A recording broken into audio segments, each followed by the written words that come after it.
Kasih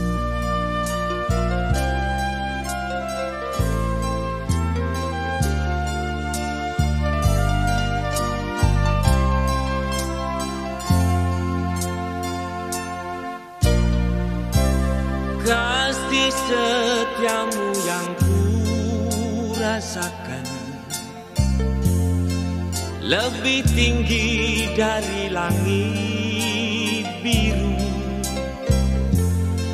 Kebaikanmu yang telah kau nyatakan lebih dalam dari lautan. Berkat-Mu yang telah ku terima sempat membuatku terpesona. Apa yang tak pernah kupikirkan, itu yang Kau sediakan bagiku.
Kasih setiamu yang ku rasakan lebih tinggi dari langit biru. Kebaikan-Mu yang telah Kau nyatakan lebih dalam dari lautan. Berkat-Mu yang telah ku terima sempat membuatku terpesona. Apa yang tak pernah kupikirkan, itu yang Kau sediakan bagiku.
Shalom, mengucap syukur kita sudah melihat ruang berita untuk sepekan minggu ini.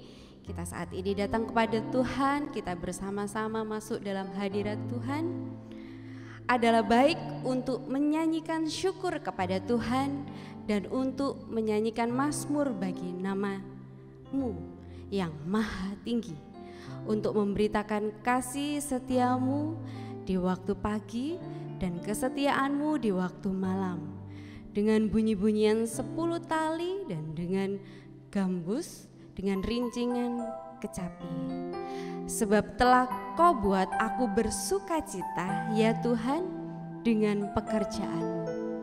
Karena perbuatan tanganmu, aku akan bersorak-sorai, mengucap syukur atas kasih setia Tuhan yang selalu kita rasakan dalam hidup kita. Mari kita naikkan syukur kita kepada Tuhan atas berkat yang selalu kita terima dengan puji-pujian.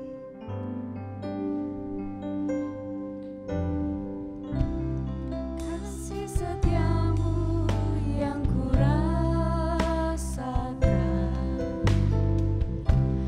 lebih tinggi dari langit biru,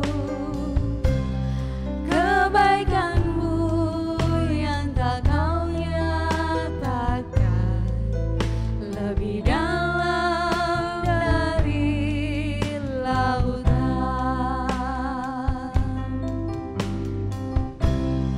Berkat-Mu yang telah ku terima sempat membuatku terpesona.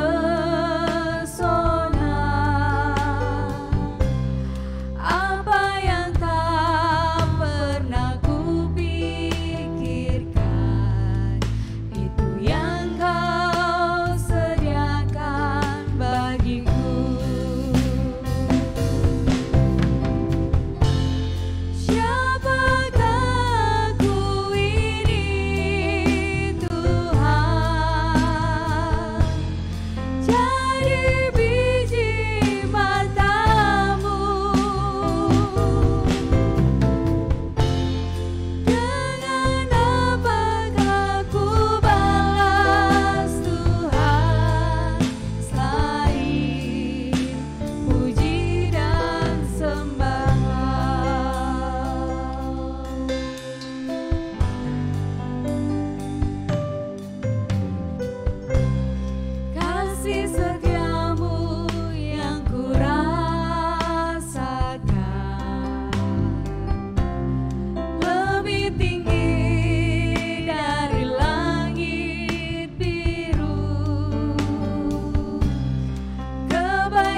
Tuhan, kami bersyukur karena kami terus Tuhan boleh Tuhan beri kesempatan untuk kami boleh mengucap syukur dengan pujian kami.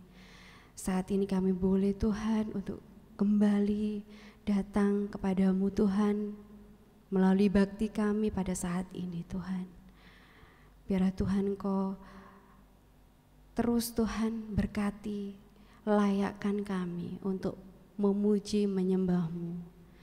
Kami hanya bisa memberi hormat dan pujian kami kepadamu Tuhan atas segala kebaikan, atas segala kasih setia Tuhan dalam hidup kami. Terima kasih Bapa, ampuni segala dosa kelemahan kami. Hanya dalam nama Tuhan Yesus kami berdoa. Amin. Puji nama Tuhan, pada kesempatan hari ini kita dalam ibadah ini, karena kemarin tepatnya tanggal 21 adalah Hari Kartini, kita memperingati Hari Kartini sesuai tanggal kelahiran beliau Raden Ajeng Kartini, yaitu 21 April 1879 beliau dilahirkan, sehingga tanggal 21 kita seringkali memperingati Hari Kartini. Kartini adalah tokoh yang terkenal di Indonesia dengan emansipasi wanita. Jadi perempuan asal Jepara ini dikenal karena perjuangannya untuk menyetarakan antara perempuan dan laki-laki. Kita bersyukur saya sebagai wanita dan pelayan-pelayan Tuhan di sini yang wanita bisa memimpin, bisa setara dengan laki-laki atas perjuangan beliau. Ada dua kata-kata dari beliau yang saya kutip. Yang pertama, lebih banyak kita maklum, lebih kurang rasa dendam dalam hati kita. Semakin adil pertimbangan kita dan semakin kokoh dasar rasa kasih sayang, tiada menendam, itulah bahagia.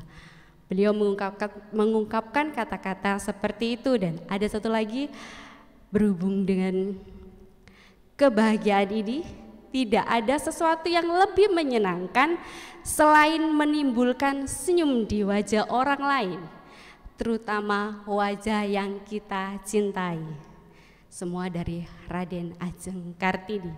Mari kita tersenyum satu dengan yang lain, yang di rumah dengan keluarganya atau dengan kelompok masing-masing kita tersenyum, karena dalam senyum ada bahagia, dalam senyum keluarga kita juga akan bahagia, kelompok kita bahagia. Mari bangkit berdiri, kita pujikan Tuhan.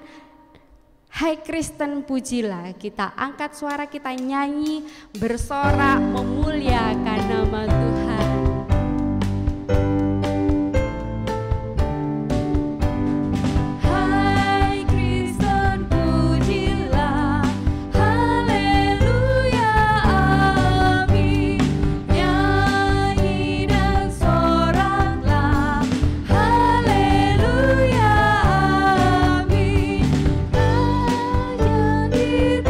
Kristus, ay, ay, ay, ay.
silakan duduk kembali, kita boleh bersama-sama membuka firman Tuhan. Dalam Kejadian, kitab Kejadian,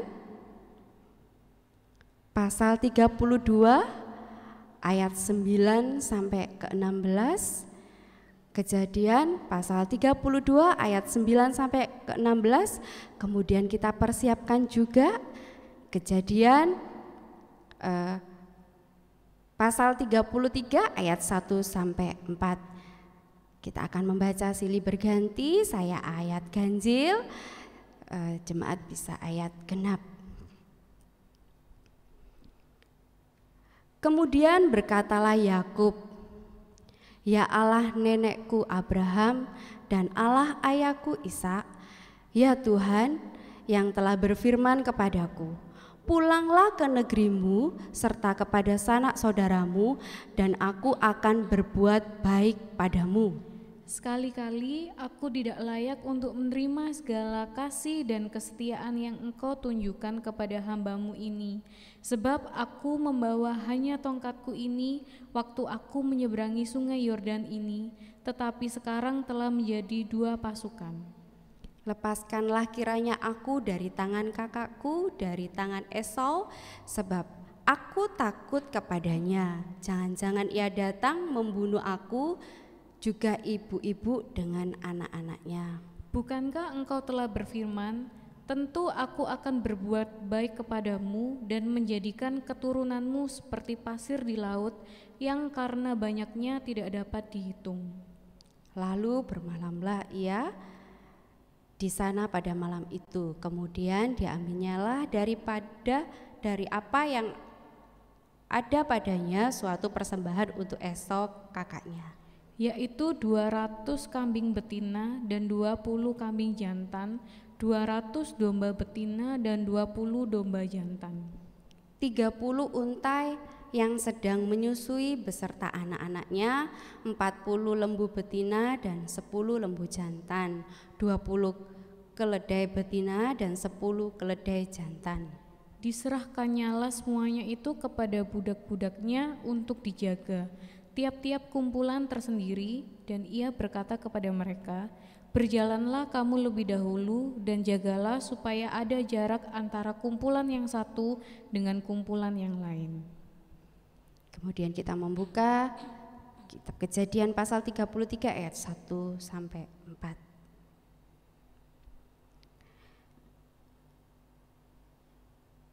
Yakub pun melayangkan pandangnya, lalu dilihatnyalah Esau datang dengan iringan oleh 400 orang.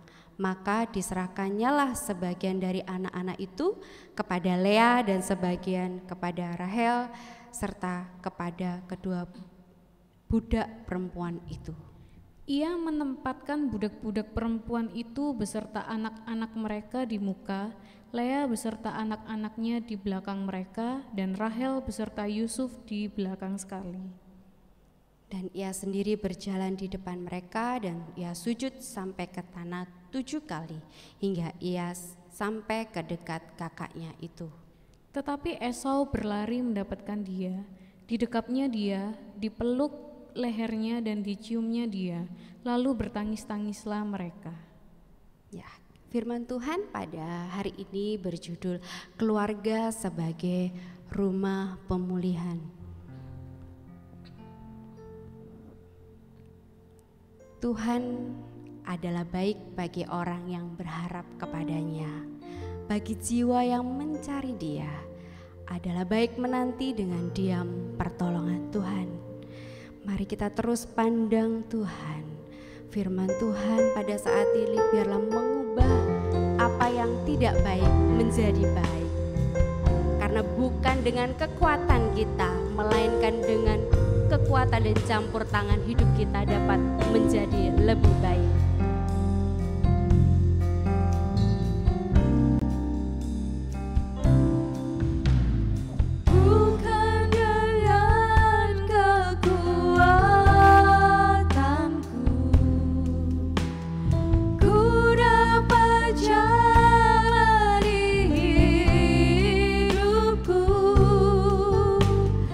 Hamba Tuhan yang disayang.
kepada Tuhan, biarlah firman Tuhan selalu ada dalam hidup kita.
Puji nama Tuhan.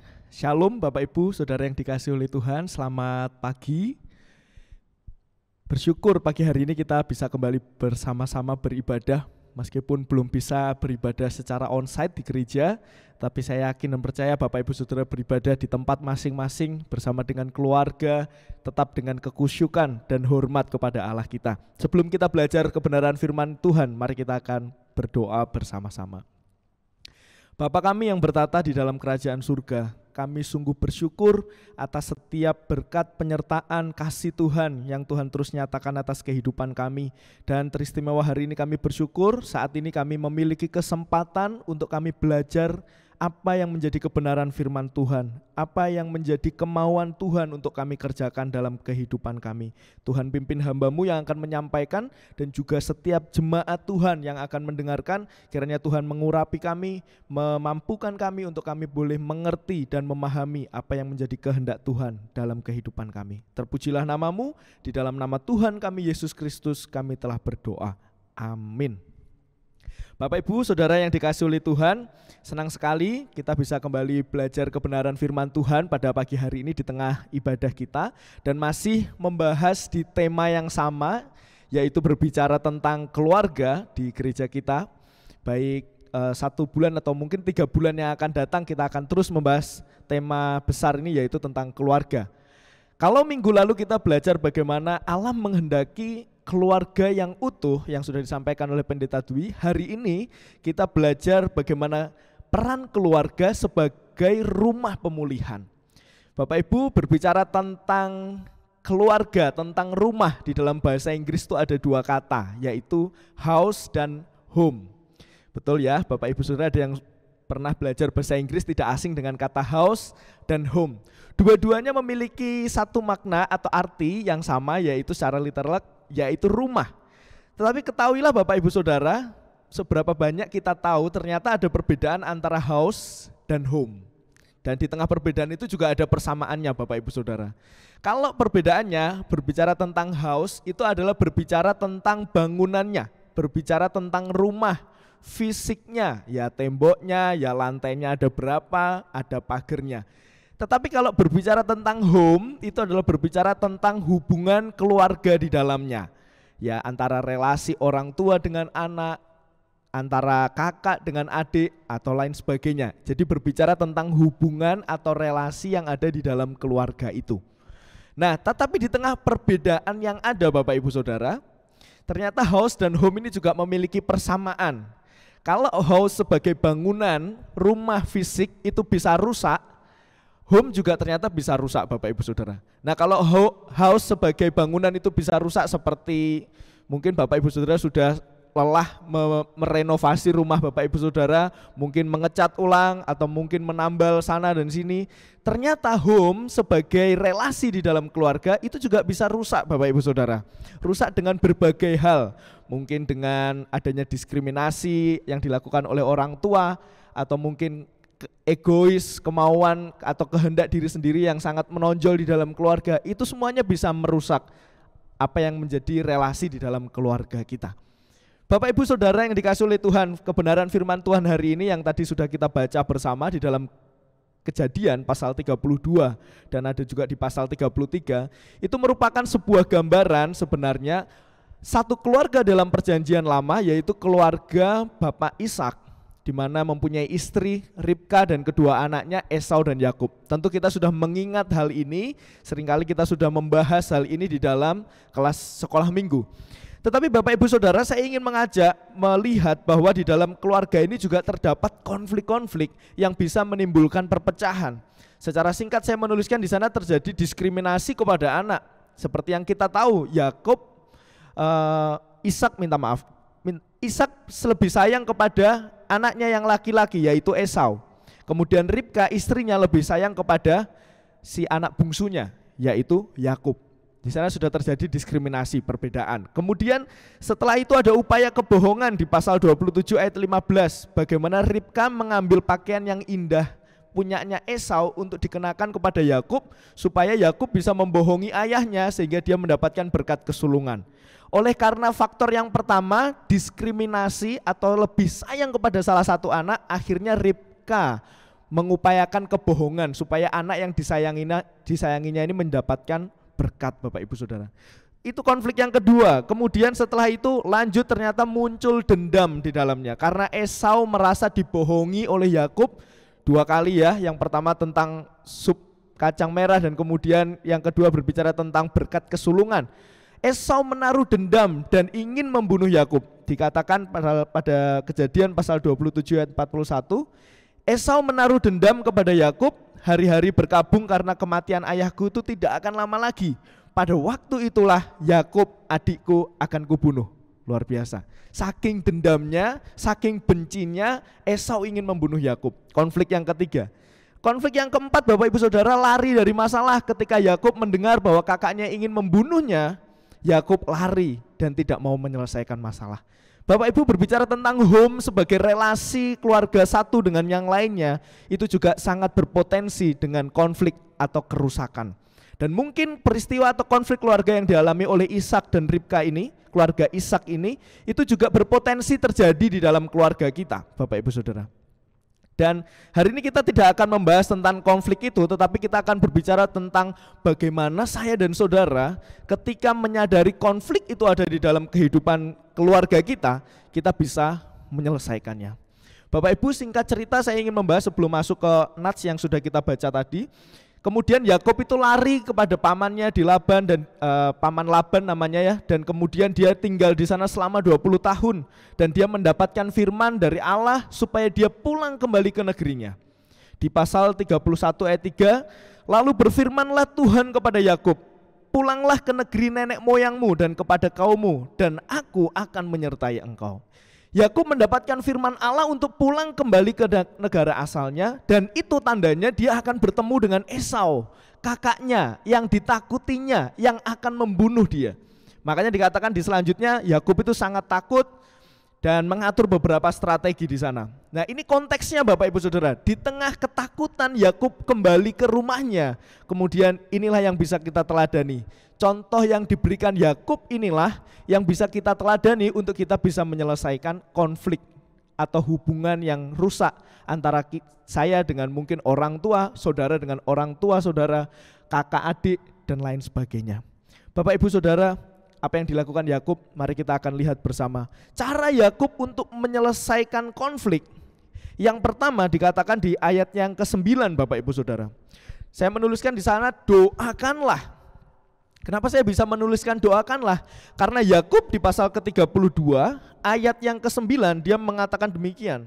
Di tengah ketakutannya yang sangat menjadi-jadi Bapak Ibu Saudara, di sana dikatakan kemudian berkatalah Yakub, ya Allah nenekku Abraham dan Allah ayahku Ishak, ya Tuhan yang telah berfirman kepadaku, pulanglah ke negerimu serta kepada sanak saudaramu dan aku akan berbuat baik kepadamu. Bapak Ibu, di ayat ke-9 ini menunjukkan bagaimana Yakub di tengah kegalauannya, di tengah ketakutannya menghadapi konflik dengan kakaknya, dia berdoa kepada Tuhan. Di sana dikatakan di bagian 9a, ya Allah nenekku Abraham dan Allah ayahku Ishak, ya Tuhan. Dia menyebut Tuhan. Artinya Yakub memberikan teladan kepada saya dan saudara supaya ketika kita menghadapi masalah, yang pertama ada di dalam pikiran kita haruslah Tuhan.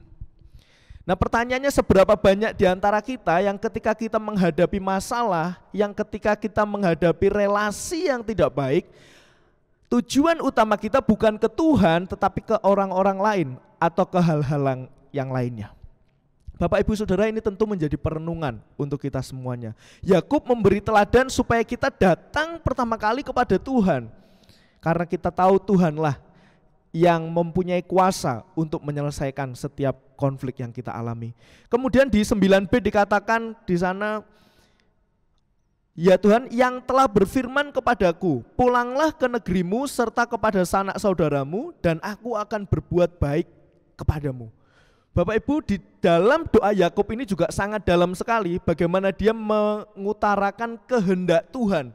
Dia mengingat bahwa Tuhan sudah memberikan perintah kepada dia untuk dia pulang ke negerinya.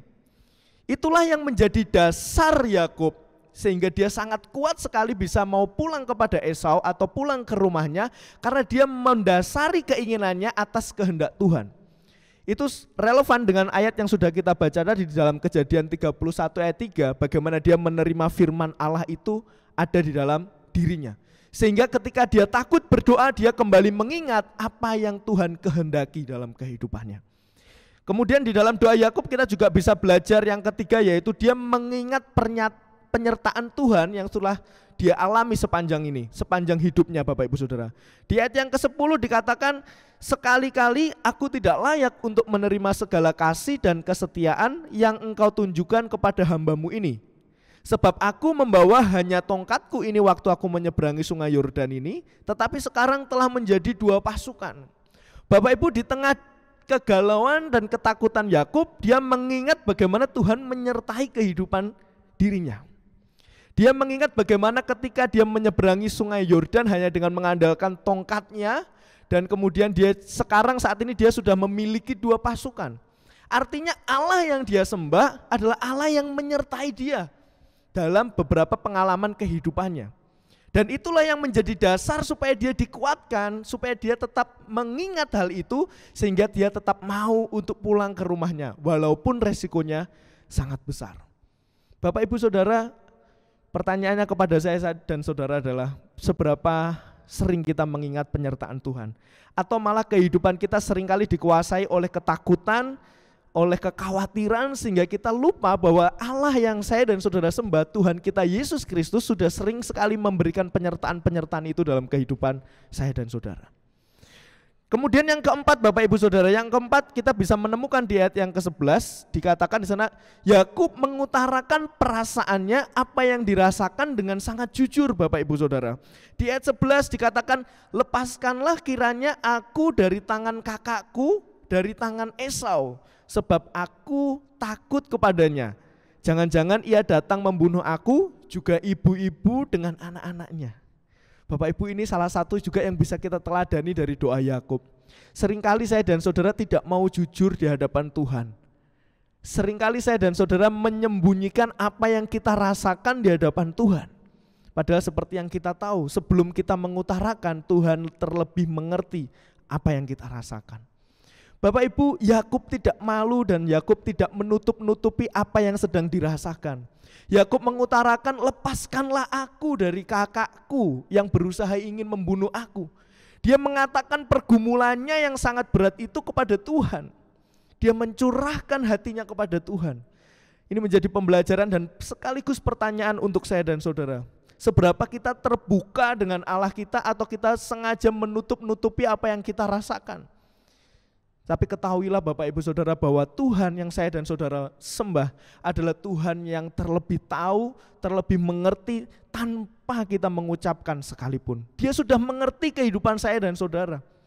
Tetapi seberapa kita terbuka dan mau mengakui kelemahan kita di hadapan Tuhan. Yang terakhir, Yakub memberikan teladan doa, menaikkan doa dengan keyakinan iman Bapak Ibu Saudara.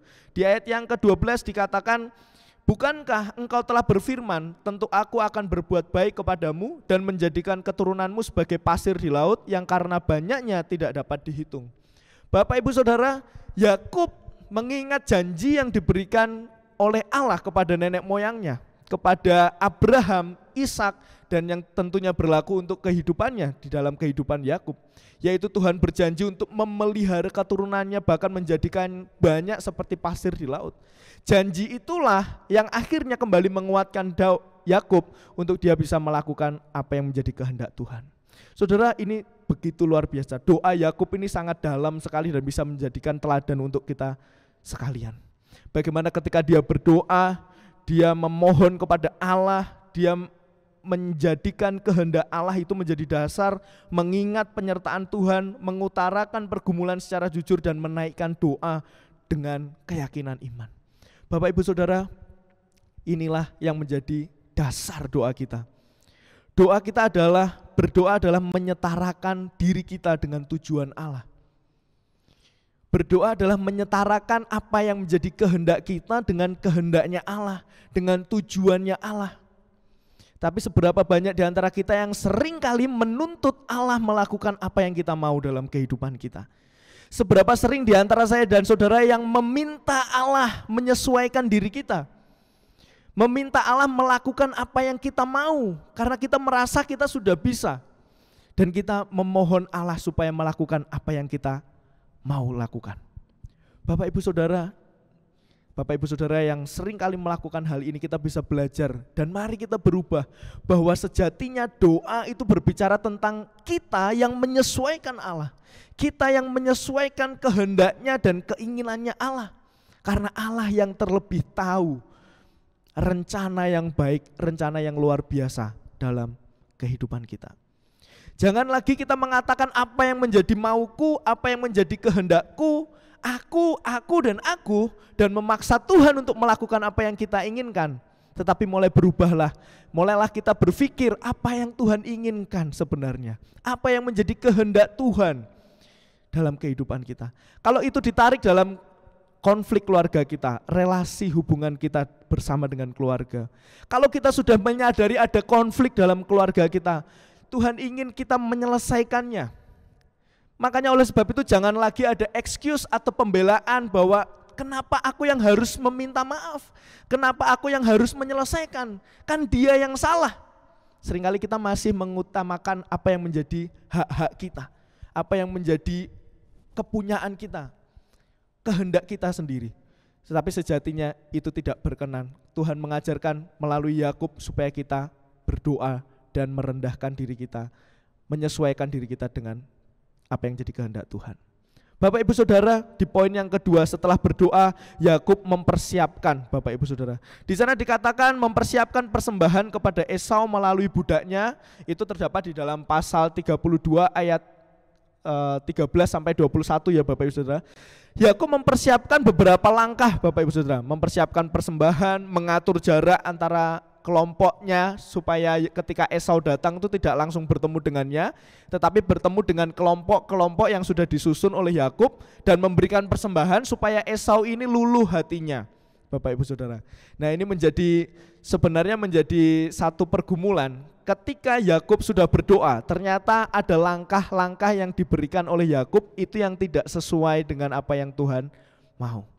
Meskipun ini kelihatannya strategis sekali, strateginya sangat mantap sekali, tetapi ketahuilah ada banyak orang yang dikorbankan ketika para kelompoknya itu ditata sedemikian rupa.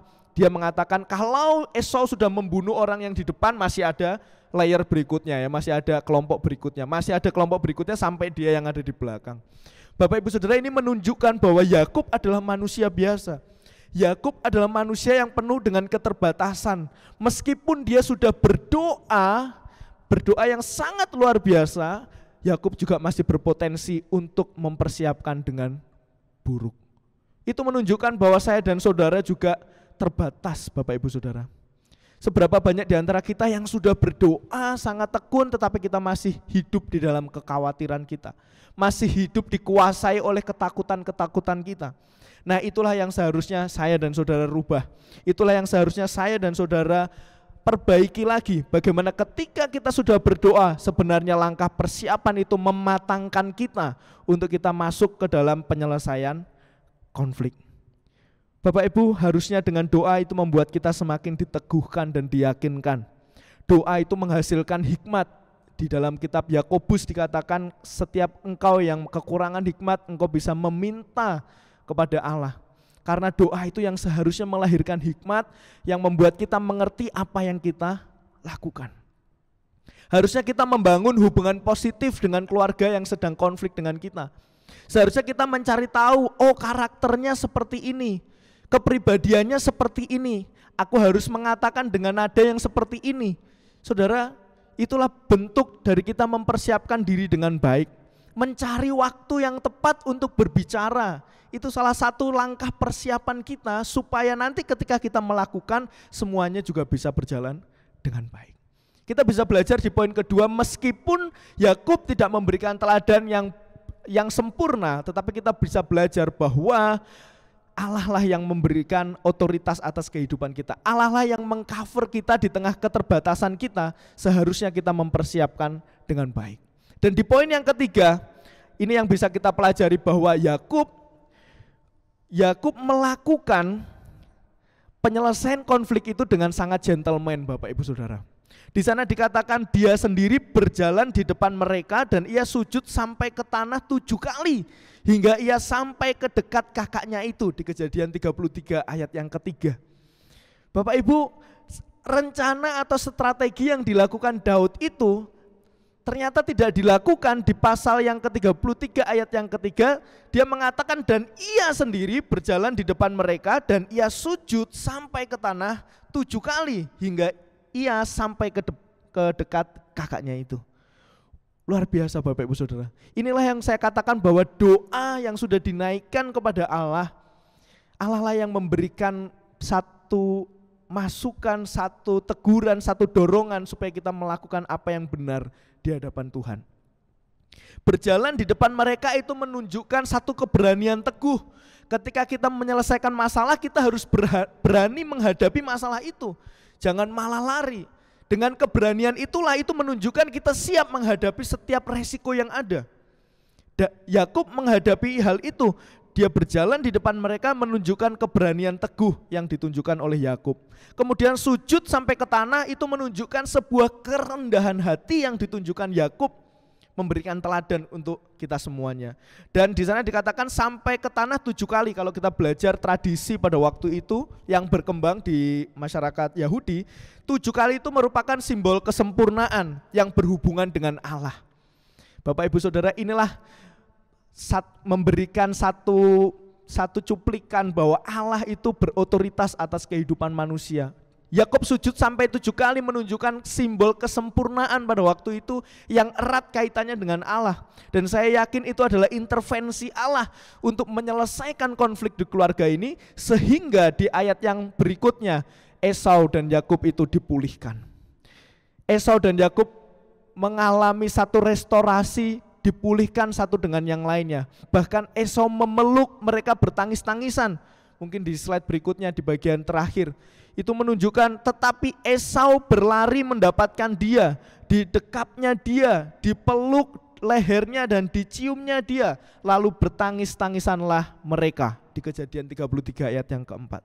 Bapak Ibu Saudara, pemulihan keluarga hanya dapat terjadi ketika ada hati yang mau berdoa dan berkorban. Selama tidak ada hati yang mau berdoa dan berkorban, rasanya sulit untuk keluarga kita dipulihkan. Pertanyaan besarnya Bapak Ibu Saudara, kalau kita menyadari saat ini dalam keluarga kita ada konflik, ada sebuah relasi yang tidak baik, mungkin sudah 1 bulan ini terjadi, atau mungkin sudah 1 tahun terjadi, atau bahkan bertahun-tahun, berpuluh-puluh tahun hal itu terjadi, tetapi saudara tidak mau menyelesaikan. Firman Tuhan hari ini memberikan pengajaran kepada kita semuanya, bahwa pemulihan terjadi diawali dengan doa, dipersiapkan dan dilakukan dengan kerendahan hati. Kalau kita menarik dalam perjanjian lama, bukankah itu yang dilakukan Yesus untuk saya dan saudara? Bagaimana Yesus mendamaikan hubungan kita, saya dan saudara dengan Allah, dengan caranya yang berkorban, dengan caranya yang merendahkan dirinya, mengosongkan dirinya menjadi manusia, bahkan dia disiksa dan disalib. Bukankah itu menjadi sebuah pengorbanan yang dilakukan Yesus yang adalah Allah kita sendiri? Keselamatan yang saya dan saudara raih itu bukan karena usaha kita, tetapi oleh karena Allah sudah memberikannya kepada kita. Dan biarlah itu menjadi dasar untuk kita bisa menyelesaikan konflik, merendahkan diri, merendahkan hati dan berdoa. Selanjutnya kita melakukan apa yang Tuhan mau, yaitu menyelesaikan konflik. Bagi Bapak Ibu Saudara yang saat ini merasa di dalam keluarga ada konflik, mari jangan tunda-tunda lagi, doakan, persiapkan dan lakukanlah seperti apa yang Yakub sudah teladankan dalam kehidupan kita sekalian. Kiranya Tuhan Yesus memberkati, apa yang menjadi kebenaran firman Tuhan bisa kita lakukan dalam kehidupan kita. Mari kita berdoa. Bapa kami di dalam surga, kami sungguh bersyukur oleh karena kebenaran firman-Mu yang menguatkan kami semuanya. Kami menyadari di tengah keluarga kami, seringkali ada masalah, seringkali ada konflik, yang mungkin kami menganggapnya sudah selesai, yang kami mungkin menganggapnya sudah baik-baik saja, tetapi kami tahu ada hal yang tidak baik dalam keluarga kami. Kiranya Tuhan memberikan kemampuan kepada kami untuk kami bisa melihat, merendahkan diri kami sama seperti tokoh yang Tuhan izinkan ada di dalam Alkitab, yaitu Yakub. Bagaimana dia berdoa, mempersiapkan dan juga melakukan dengan penuh kerendahan hati. Kiranya Tuhan memampukan kami untuk kami bisa melakukan yang sama, menyelesaikan konflik yang ada di keluarga kami. Kami menjadi pionir-pionir, orang-orang yang mempunyai inisiatif menyelesaikan itu lebih dahulu. Dan kami percaya kami mampu oleh karena pertolongan dan kekuatan yang daripada Tuhan saja. Terima kasih ya Tuhan, kami menyerahkan setiap kehidupan kami, keluarga-keluarga kami ke dalam tangan kuasa-Mu. Dan kami menyerahkan seluruh kehidupan kami ke dalam tangan kuasa Tuhan. Terima kasih ya Tuhan. Di dalam nama Tuhan kami Yesus Kristus kami telah berdoa. Amin.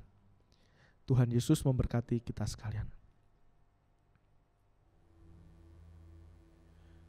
Puji nama Tuhan, kita sudah bersama-sama belajar tentang kebenaran firman Tuhan. Dan mari Bapak Ibu Saudara yang dikasihi oleh Tuhan, kita akan meresponi kebenaran firman Tuhan yang sudah kita dengar dengan satu pujian yang berjudul Pemulihan Keluarga.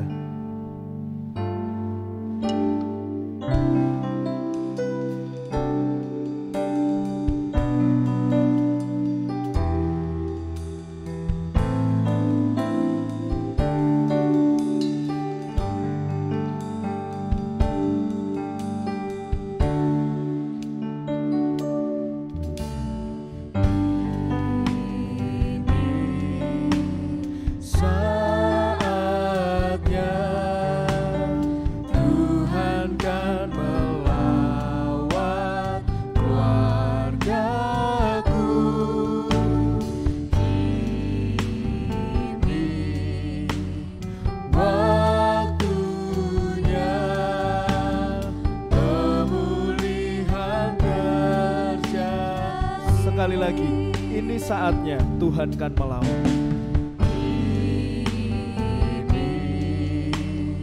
Saatnya Tuhan kan melawan keluargaku. Ini waktunya pemulihan terjadi. Keluargaku milikku, keluarga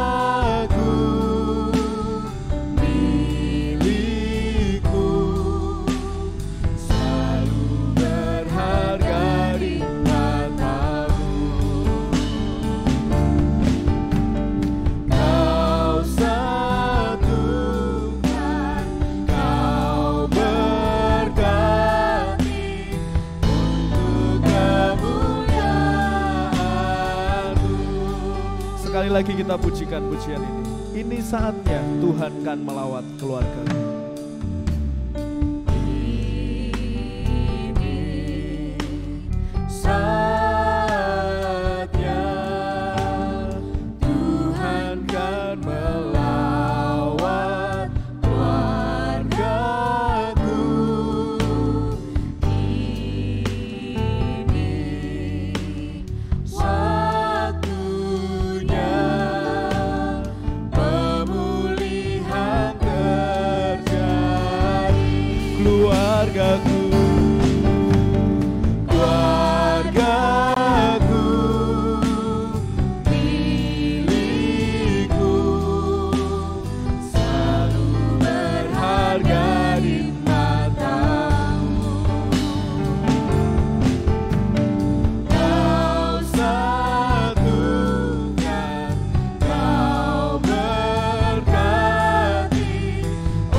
Keluargaku milikmu, keluargaku milikmu, selalu berharga di matamu. Kau satukan, kau berkati untuk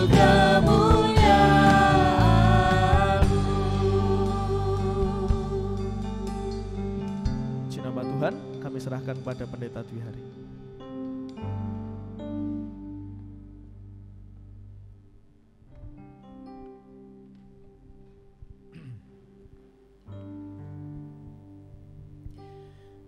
Tes. Terima kasih Bapak Bayu yang sudah menyampaikan firman Tuhan. Jadikan Bapak Ibu keluarga kita masing-masing menjadi tempat pemulihan bagi suami istri dan bagi anak-anak. Baik, saatnya kita akan masuk di dalam doa syafaat dan juga doa berkat di akhir kebaktian ini. Kita masuk dalam doa. Inilah Tuhan bakti kami, terimalah, termasuk berbagai macam pengalaman berbakti, pesan firman-Mu yang sudah kami dapat. Biarlah semuanya akan terus membangun relasi kami dengan Engkau, juga relasi secara khusus di tengah-tengah keluarga kami ada dalam kondisi yang dipulihkan, hidup untuk kesenangan Tuhan. Di tengah-tengah rasa syukur sepanjang minggu ini, kami juga telah mempersembahkan harta kami yang berupa persembahan persepuluhan, persembahan sukarela, persembahan yang menjadi janji iman kami kepadamu. Terimalah. Selanjutnya kami bersyukur kalau bangsa kami di minggu ini secara khusus kaum wanita memperingati hari emansipasi terkait dengan perjuangan Raden Ajeng Kartini. Tuhan, kami berdoa supaya di negara kami ini setiap orang, setiap pribadi memperoleh hak yang sama, dan juga pemerintah terus memperjuangkan hak setiap orang, baik perempuan maupun laki-laki, setiap warga Indonesia dari golongan apapun, dari agama apapun, dari suku apapun, dari tingkat sosial seperti apapun. Tuhan, biarlah negara kami sungguh-sungguh menghargai setiap hak warga negara. Dengan demikian keadilan yang merata akan terus dibangun di negeri ini. Kami terus berdoa untuk upaya pemerintahan kami di dalam membangun negeri ini. Kabinet Indonesia Kerja Tuhan terus memberkati. Ketika ada kelompok-kelompok tertentu yang terus merongrong keutuhan bangsa ini, kami berserah kepada Tuhan yang telah memberkati bangsa ini. Biarlah Engkau terus intervensi atas kelangsungan pemerintahan kami ini, supaya pemerintahan yang sudah Engkau tetapkan, Engkau jagai sampai pada akhirnya, sehingga pembangunan seutuhnya terus terjadi di negeri ini. Kami terus berdoa untuk keluarga besar kami, Gabungan Gereja Baptis Indonesia, yang di dalamnya ada rumah sakit, ada yayasan-yayasan. Kami berdoa supaya setiap elemen yang ada dalam keluarga besar Gabungan Gereja Baptis Indonesia turut ambil bagian di dalam membangun kesejahteraan bangsa ini. Secara khusus kami sebagai gereja lokal, biarlah kami juga terus terlibat di dalam membangun bangsa ini. Pertama-tama melalui setiap anggota gereja, supaya menjadi anggota gereja, menjadi warga negara yang taat terhadap setiap hukum undang-undang yang ada di negeri ini. Karena itu kami berdoa untuk para pemimpin di gereja ini, gembala sidang, termasuk para gembala yang ada di cabang, panitia perancang gereja, para pemimpin-pemimpin fungsional yang ada di dalam gereja ini, termasuk tim pelayanan ibadah, para gembala-gembala pemuritan yang ada di sekolah minggu, para pelayan-pelayan yang bergerak di pergerakan pelayanan gereja ini. Kami mohon Engkau terus memberkati mereka semua, supaya setiap pengabdian yang telah dipersembahkan melalui gerejamu memberikan dampak seutuhnya di tengah-tengah masyarakat Indonesia ini. Terima kasih Tuhan, terima kasih. Kami terus serahkan setiap pergumulan anak-anak-Mu yang sakit Tuhan sembuhkan, yang sedih Tuhan hiburkan, yang ada di dalam pergumulan hidup Tuhan memberikan solusi, dan dalam pergumulan apapun juga mereka akhirnya memperoleh pertolongan yang dari-Mu, dan Engkau yang dipermuliakan. Terima kasih, terpujilah nama-Mu. Pada akhirnya Tuhan, ibadah kami ini ada di penghujung. Sekarang kami mengakhirinya di dalam rasa syukur serta pengharapan tuntunan yang dari-Mu akan terus kami alami, supaya dimanapun saja kami berada, kami memuliakan Engkau. Kami memberitakan kabar baik tentang Injil keselamatan itu kepada sebanyak mungkin orang yang ada di dalam dunia ini, agar supaya banyak orang dipulihkan hubungannya dengan Engkau, dapat menjadi penyembah-penyembah yang benar. Akhirnya Tuhan, hamba-Mu mohon berkat untuk setiap jemaat-Mu. Biarlah kasih setia dari Allah Bapa di surga, damai sejahtera dari Tuhan Yesus, serta pertolongan dari Roh Kudus terus Engkau limpahkan kepada setiap anak-anak-Mu semua. Haleluya, amin.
Dan mari kita terus bergerak masuk di dalam pemuritan sekolah minggu.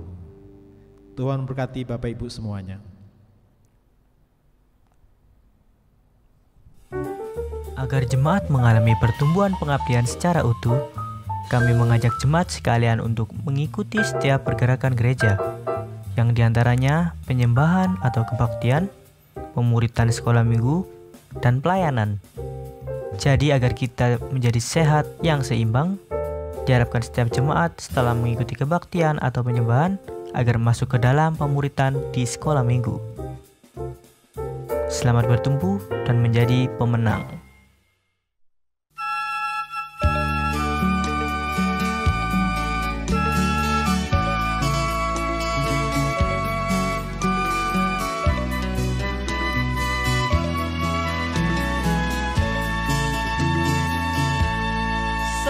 Ceke aku nderek Gusti, uripku tansah diberkahi, hatiku ayem tentrem, hatiku ayem tentrem, kabeh iku Gusti Yesus kang maringi. Jeke aku nderek Gusti, uripku tansah diberkahi, atiku ayem tentrem, atiku ayem tentrem, kabeh iku Gusti Yesus kang maringi. Matur nuwun, matur nuwun, matur nuwun Gusti Yesus, kula matur nuwun. Matur nuwun, matur nuwun, matur nuwun Gusti Yesus, kula matur nuwun.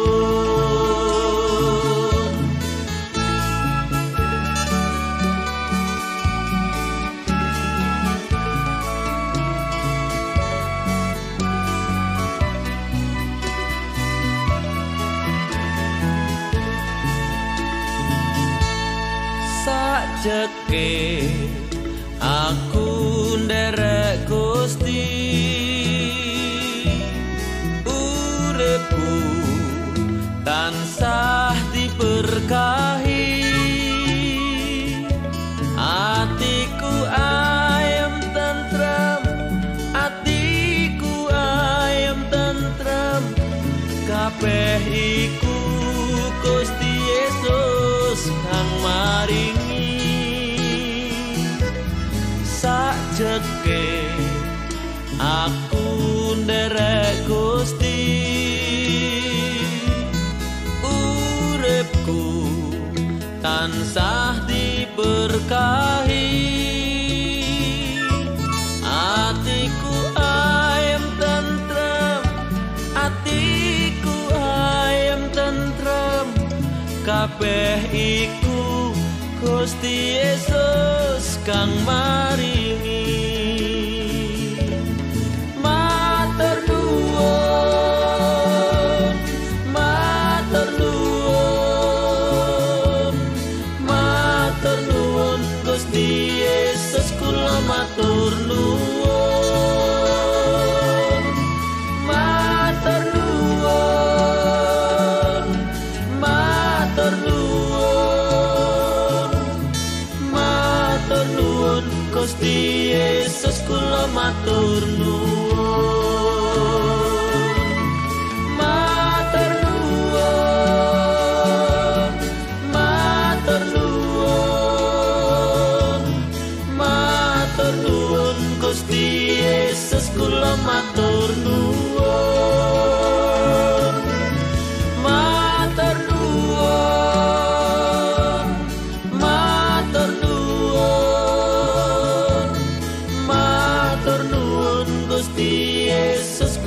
matur